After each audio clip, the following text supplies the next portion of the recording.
single day. In 2 or 4 weeks to discuss the same topic. So Yeah. I agree with you, Mr. Hall. I do as well. Commissioner Cole, do you have any comment? No, I agree also. I mean, this is the time and a place. Let's hear And we're here to get this done. Okay. And, just a reminder, at 10:17, the governor has directed that we take a moment of silence, so I'll stop this at the appropriate These time. COVID-19 mRNA vaccines specifically are associated, probably almost every American would be surprised to hear these COVID-19 mRNA vaccines specifically are associated with an increased risk of appendicitis. They're associated with an increased risk of Bell's palsy. They're associated with an increased risk of shingles, which can be severe in some cases. They're associated with changes in sperm motility and sperm function and sperm count. And most recently, we're finding that they are present in breast milk, even though an earlier study published in the Journal of the American Medical Association reported that they were not in breast milk. And by the way, the reference for the increased risk of things like appendicitis and Bell's palsy, et cetera, comes from a paper that was published in the New England Journal of Medicine.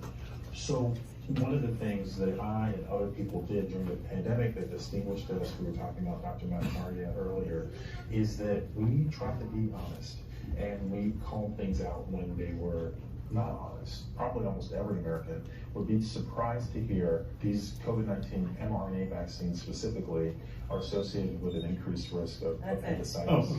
So yeah, thank you so much. Yeah, that's it. So that's Surgeon General Ladapo, your Surgeon General of Florida. Hi, I'm Carrie Kingston. I'm a biotech analyst, med legal advisor, and that was the Surgeon General Ladapo. How do I get this to full screen? There you go. Thank you. And as he was saying that the federal government and representatives of the federal government weren't always honest. And I'm honored to be here to speak to you, commissioners. I'm honored to be in a free county in the United States of Florida. So thank you for having me. My colleagues in San Diego have been arrested for speaking out at the commissioners meeting, so I feel safe here, so thank you for that.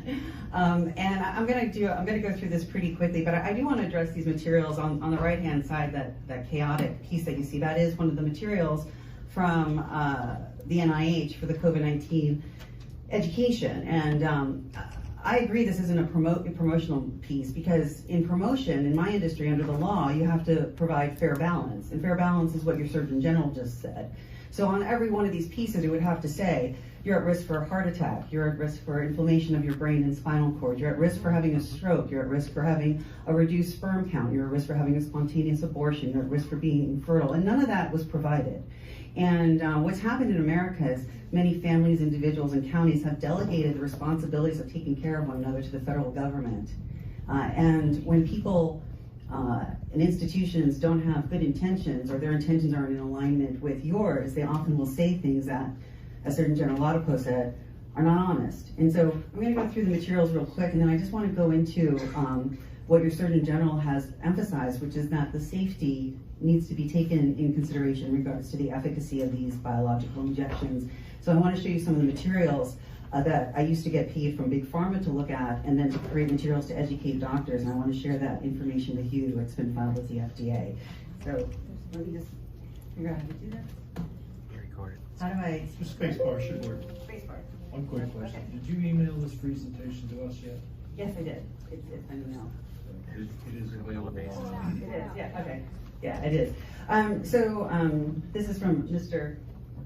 Euler. The letter says, again, if someone's intentions aren't in alignment with yours, they'll tell you what you want to hear. And I think it's very clear that the commissioner said, look, if we're going to work with the NIH, we've got to be very clear. We're not going to adhere to mandates such as mask wearing, and we don't want promotion of the vaccine. So in the letter from the healthcare network, it clearly states at no time are they going to promote the mask wearing or being vaccinated, yet the materials say wear a mask, yet it says get vaccinated from the CDC.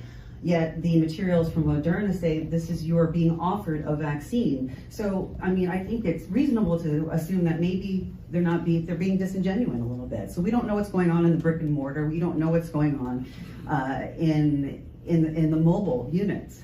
But, and then for the Pfizer one, it was to offer it to children 12 and older.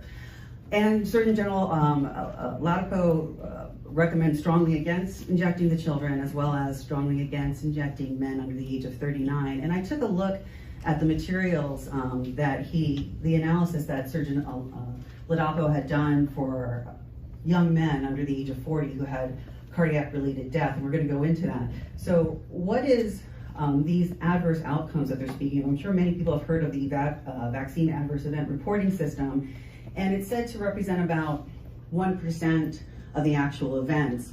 And you can see here there's urgent care hospitalizations, heart attacks, myocarditis, and they call this adverse event reporting system, except adverse events are unintended consequences. It's stuff that happened that wasn't expected. And when it is expected, which I'm going to show you that they knew this was coming, it's deceptive in nature and criminal in nature.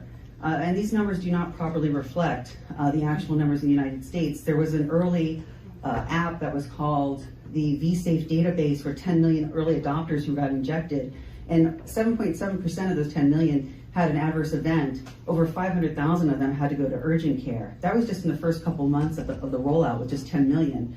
There's only 200,000 going to urgent care in hospital in VAERS after 2 years on being available. So again, VAERS is supposed to be adverse events, they're unexpected. But on October 22nd, 2020, the FDA met with industry, including Pfizer, and they said, here are the outcomes of the mRNA COVID-19 injections. As you can see, it includes birth defects, stroke, seizures, convulsions, swelling of the spinal cord, myocarditis, myocardial infarction, and death. So this was based on both the phase 1, 2, and 3 trials, but it's also based on the use of mRNA lipid nanoparticle technology in cancer. I'm sure people have heard this technology isn't new. It was used in cancer, and so they knew that these events were going to happen because those people had 2 weeks left to live. So it was a reasonable risk if they had a risk for death. It's not a reasonable risk to put someone at a risk for death, stroke, heart attack, or permanently being disabled when they have their entire life in front of them, especially a 6-year-old child. This was in clear violation of the food and drug safety laws. So under phase 1 trials, if you're going to put a human being or a child at unnecessary risk for illness or injury, it's against the law. They knew this. This is a June 2021 meeting with the FDA with Pfizer and industry, and they talked about doing the studies in children. What did they say? They said in the studies with children, yes? Can I just make one correction? Yeah. You're addressing us, not briefing the crowd. I'm so sorry. I'm so sorry. I'm so used to doing that. It's a small yeah. little technicality. I know. Everybody I'm sorry. knows, but just so we can keep protocol. I'm so sorry about that. Thank you for correcting me, Commissioner Castro. So they, in June 2021, what happened is they met with the industry, and the FDA had said, look, we can't conduct a clinical trial in children because children don't get the disease. It's statistically infeasible or impossible to make a vaccine that's going to be more effective than a child's natural immune system. So that was clear violation, putting the children at risk. Again, under 21 USC 355, the risk evaluation and mitigation strategies, it has to show that the benefit outweighs the risk. And again, for healthy people, for children, for adults, basically for 99% of Americans, the benefit did not outweigh the risk with these injections. And the risk was 0.1% per Dr. Anthony Fauci from February of 2020 in the New England Journal of Medicine. He published his public opinion. And the real risk was for people 85 and older who had a case fatality rate of between 10 and 27%. The fatality rate in that age range was 13%. So overall, the rate of dying from COVID-19 was similar to your age group. Unless you were under the age of 19, then there was no risk. So going back to your Surgeon General Latipo's study on the adults with cardiac-related death related to the injections, he looked at both adults and women. And we don't have a ton of time, but he concluded that men under the age of 39 had an 84% increase of risk for having a cardiac-related death. I wanted to show everyone the numbers here that you can see. He took a look. What he did is he looked at the Florida database of everyone that had a cardiac-related death that had a COVID-19 injection. Dr. Latipo had excluded anyone that got a booster shot or more, so you can only have 1 or 2 shots. He excluded anyone who had a COVID-19 diagnosis, And he also excluded anyone that had a history of cardiovascular disease. So it was very, very limited numbers. And he looked at the number of deaths for people who died within 6 months of an injection, and the risk period was within 4 weeks or 28 days. What you can see is that with that stringent criteria, he found that over 16,000 men and women died from a cardiac-related death from the COVID-19 injection within 6 months, and over 3,400 within 4 weeks. This is why he recommends against it. What I want to show is like why the federal government is not being honest with us. In the VAERS database, over a period of 2 years across our entire nation, just for the United States, they have 16,000 deaths in total. In total, not related to all the different diseases that's related to the COVID-19 injections. And when your Surgeon General took a close look at his state alone, he found over 16,000 just with cardiac related within a 6-month period. Ma'am, can we just take a pause right there? Mm-hmm. Let me just read something from our Governor, Ron DeSantis. Yeah. It says, whereas on February 14th, 2023, marks the 5th anniversary of one of Florida's darkest days when 17 innocent lives were lost in a massacre at Marjorie Stoneman Douglas High School in Parkland, Florida. Now, therefore, I, Governor Ron DeSantis, Governor of the state of Florida, by virtue of the power and authority vested in me, ask all residents of the state of Florida to pause for a moment of silence at 10:17 a.m. on February 14th.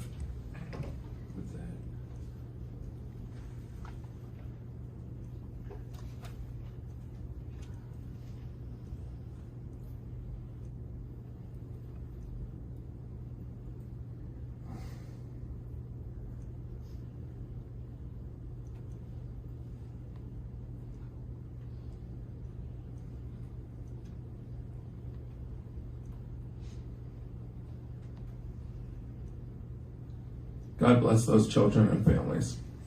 Amen.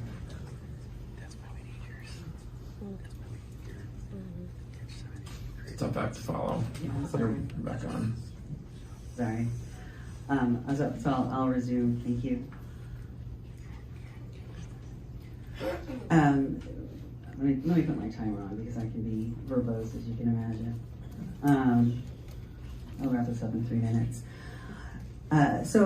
Many people may or may not be aware that it's the spike protein, we were told early on, that causes the inflammation, disease, and death. And related to Surgeon General Laudapau's research, recent publication from the American Heart Association of July of last year, they stated it is the spike protein that causes heart damage, and they found that the spike protein causes heart damage independent of what they call binding to the A2 receptors. It is actually a pathogen. It causes cytokine storms and inflammatory responses in the body, independent of binding to any A2 receptors. It binds to inflammatory receptors, and it also attacks the heart directly. So it is a biological weapon, if you will. It causes disease, disabilities, and death. I also just wanted to point out that in November of 2020, under the adult study that Pfizer had submitted in that trial, that there were 100 children ages 12 to 15 who had reactogenicity response to their injection. And Pfizer stated that they wanted the FDA to cover up the data. They said the data was not favorable, do not disclose it. This is criminal, it is criminal, because this is what reactogenicity data is. It's the outcomes, the negative harmful outcomes from the injections. So in October 2020, they knew this was going to harm children. They knew that there was no benefit to vaccinating children, even if they had a safe vaccine. So this should have never happened to Maddie DeGray. She was 12 years old. She was part of the phase 3 trial for 12 to 15-year-olds. She's now in a wheelchair and on a feeding tube. And there's a number of other children who have been harmed and disabled and killed. So then when the FDA approved the product, they said that they knew that it causes heart inflammation, myocarditis, pericarditis. They said an important potential risk is vaccine-associated related disease, which is probably why more people in the hospital with COVID-19 are vaccinated than unvaccinated, because it enhances disease. They said the missing information was vaccine effectiveness, saying they don't know if it's going to ever work in the real world. And Moderna said the same thing and actually tripled down. They said not only do we not know if it's effective, we don't know if it's long-term effective, we don't know if it's safe. This is never disclosed in any of the materials that anyone was given. So it's supposed to prevent against infection, After the FDA approved Pfizer's injection, they did a post hoc analysis 9 months out of the injected group and 5 months out of the placebo group was injected. And the analysis said it appears that the risk of COVID-19 injection increases over time post-dose 2. So it causes infection. This is a study of 51,000 employees at Cleveland Clinic, and it shows that in 2 doses, your risk for infection over a 3-month period triples. And if you have more than 3 doses, it quadruples. So this absolutely causes infection. Also, in regards to workers, there was a bivalent study that was done, and it showed after people got the bivalent booster, 1 out of 5 couldn't go to work to the next day, or potentially, who knows how long. Also, the efficacy is based on 170 people. 170 people out of 42,000 in total, and 2 studies were 18, so 36,000. What this means is that if you got the injection, you had a 1% risk of not getting infected 2 months out. If you didn't get it, you had, less than a 1% infection of not getting infected, and your reduction in risk between both groups was less than 1%. Clinically, it means nothing. Statistically, it is insignificant. And I think just one of the other things I was going to show is that here in Florida, and I think I believe in July of 2021 was when Biden did the mandate, the COVID-19 mandate. The excess mortality rate from the Society of Actuaries showed that Florida was hit the hardest in Q3 of 2021 when the mandate went into place, almost a 200% increase in overall mortality. The vaccines are not working. Sorry. And the group that's hit the hardest is young working adults over the country. So an experimental biological agent that does not prevent disease, does not protect against disease, was done under deceptive and criminal research and actually causes harm, is technically a biological weapon. And more people are becoming aware of this. I just want you to show the commissioners here that you can see per Pfizer's public filing. They produce the spike protein, Wuhan Institute of Biology spike protein. That's what the vaccine does. Pfizer says on their website, the mRNA turns the human cells into manufacturing bioweapon facilities because the spike protein actually is the bioweapon. And it crosses the blood-brain barrier, kidneys, heart, lungs, tongue, and into the brain and spinal cord. And under Florida state law, basically a biological agent that's capable of causing death, disease, or other biological malfunction in a human is a bioweapon. So the work that was done by the CDC and the 3 government agencies was deceptive in nature. And under the guise of public health and wellness, people have been exposed to biological experimentation that is harmful. And this is all the evidence that is available on government websites. People have simply been deceived. But once you recognize that people have been harmed under criminal and a deceptive and illegal experimental biological experimentation, it's important to acknowledge that a crime has been committed, and people are going to be held to account. And the residents of Collier County, as Surgeon General Ladapo has said, have the right to know this information. Thank you.